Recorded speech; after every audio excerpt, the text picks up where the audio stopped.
Halo guys, kembali lagi dengan saya AKAS. Ayeuna orang keur di Karang Doma ya. Tuh. Hampura euy, ayeuna orang can bisa nyeun video kusabab anu sok ngeditna sibuk ngomean pabrik atau panggilingan pare. Tah ayeuna teh urang teh keur sedih euy. Kusabab panggilingan pare orang kerusak. Jadi orang tuh bisa nangan duit. Manege pasti apal.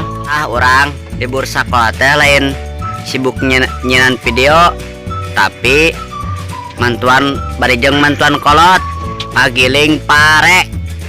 Yuk orang ngintip anu keur ngemen mesina. Dulu orang ngintip anu keur ngemen mesin.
Tah sakitu kisah orang teh.